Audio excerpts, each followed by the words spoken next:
Howdy folks, Prospector here with Watcher Realms. Welcome to the channel. Looking at Hatssut today, we're going to be doing a hero guide. We're going to go over her kit. I'm going to show you in some stages of how good she is.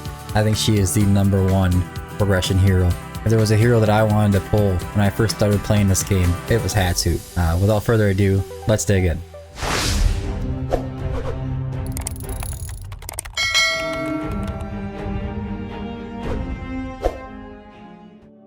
Alright guys, I mean, you could say a lot about Hatssut. She is an amazing hero. She is one of the best heroes.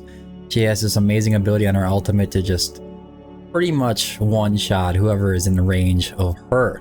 She's also going to be bringing down the defense of that, or enemies coming in with her basic attack, and she has this bounce attack. She's hitting everybody.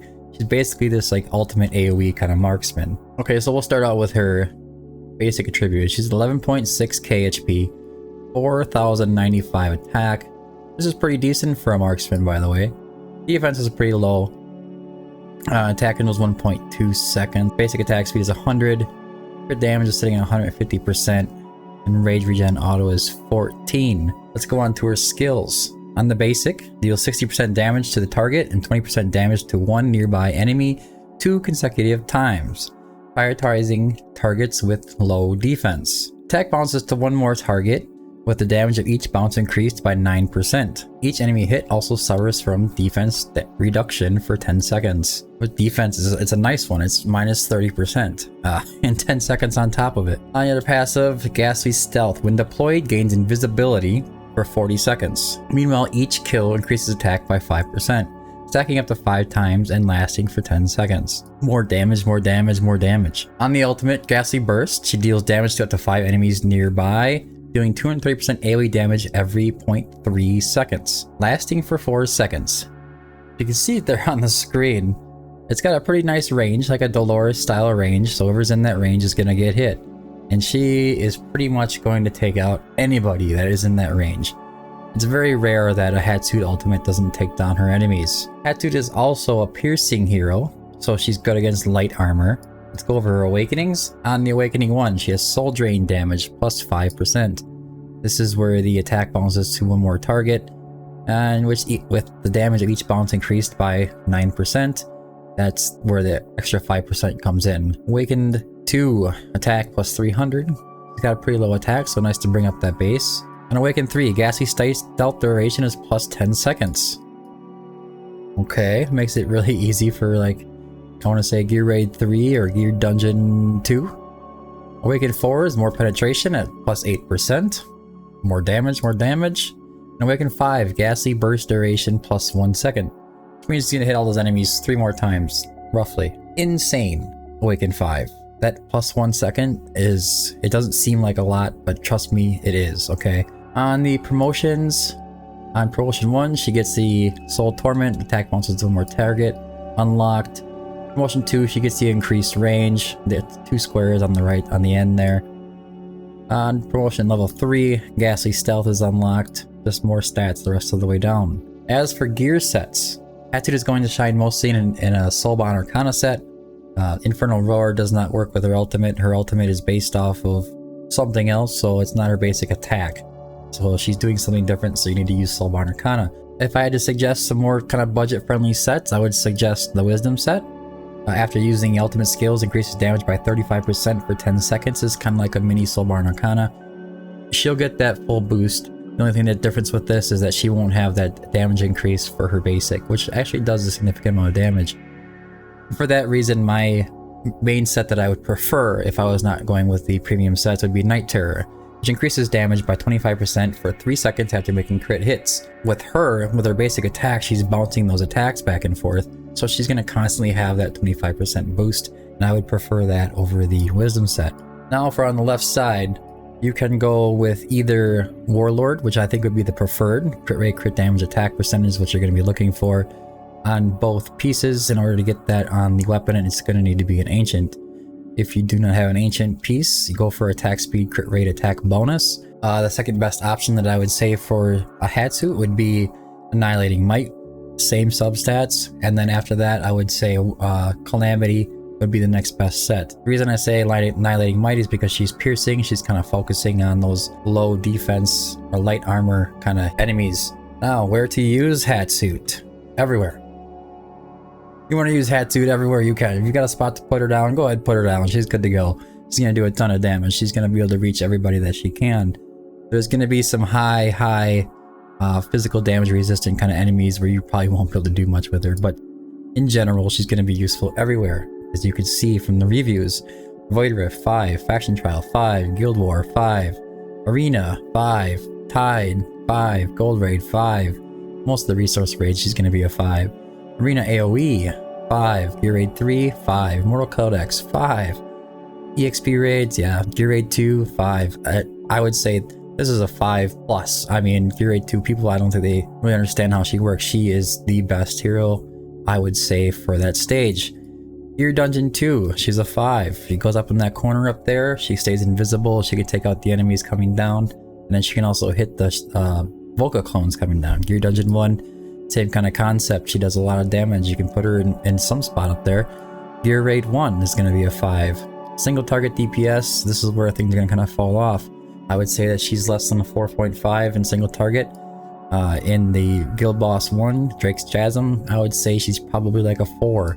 Artifact Material Raid, it's probably in the 4 range. I actually wouldn't suggest really even using her at all. Titanic Ruins, she can be used. It's the same thing like Guild Boss. She's going to do a lot of damage. She can kind of get you that 35% unlock from your Nightmare Faction Lord bonuses. So she's going to get extra 35% attack speed.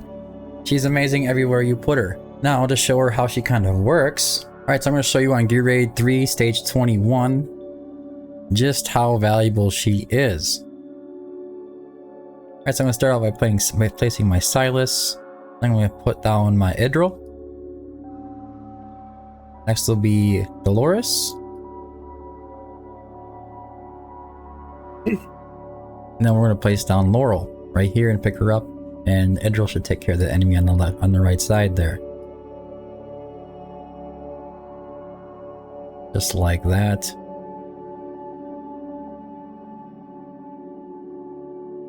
Then I'm going to place Nyx up top on the left side over here.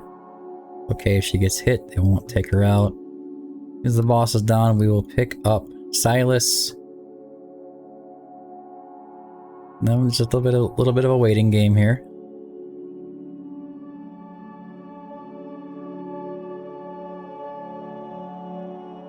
For me, right when this enemy here gets to about between half and a quarter health or countdown, we're gonna place down Hattsut.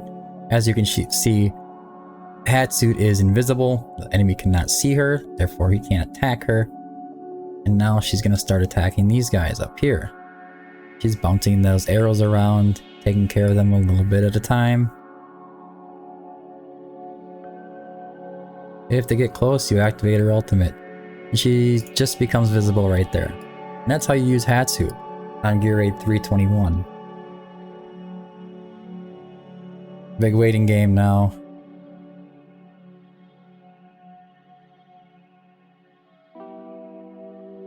This one, we're gonna go and hit him. I'm gonna hold on to Idril.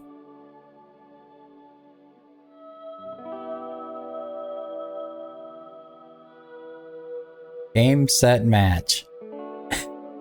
Now, it's more than just, you know, using her for Gear Raid 321 as well. If you put her in your Gear Dungeon 2, a lot of those teams involve Hattsut. You can even see a lot of guides on YouTube there showing that here's a guide to how to do Gear Dungeon 2 without Hattsut. It's because Hattsut is just so useful there, right? But just to show how useful she can be, we'll put her on Gear Raid 118. Obviously, I don't have a whole team set up for Gear Raid 121, but Hattsut can just go out on the team. You put some healers on her, and she is just gonna take care of business.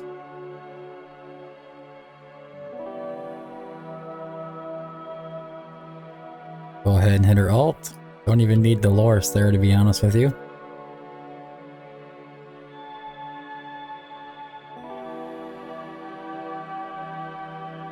This is not going to be an issue at all. But you can see she does a significant amount of damage, and I don't know who wouldn't want that. Who wouldn't want a hero that can do all this damage? She's so useful. I think, in my opinion, I think that Hatssut is the #1 progression hero in the game. If you pulled her early on, and I know they just had a banner for her not that long ago at the time making this video, you are in good shape. Here we go again. Take those guys out. Easy.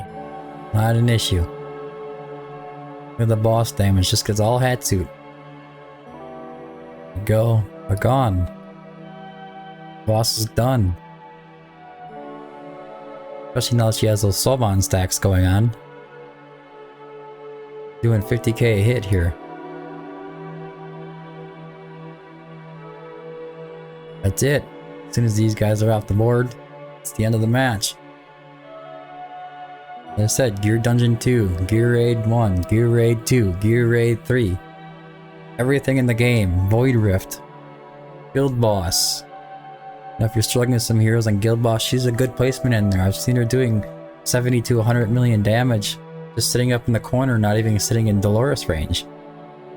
Hatssut is the #1 progressive hero in this game. Bar none. Anyways guys, that's all I have for this video. I hope you found it helpful. If you did, don't forget to like and subscribe. I have plenty of hero guides being added to the channel. That's my primary focus. Also, don't forget to join in Discord. I have a kind of a detailed list of all the heroes and showing what kind of gear sets you should run with them, what kind of priority main stats and sub stats as well. There's also takeovers in there if you're struggling. Anyways, that's it for the video. Thanks for tuning in. Until next time, keep digging.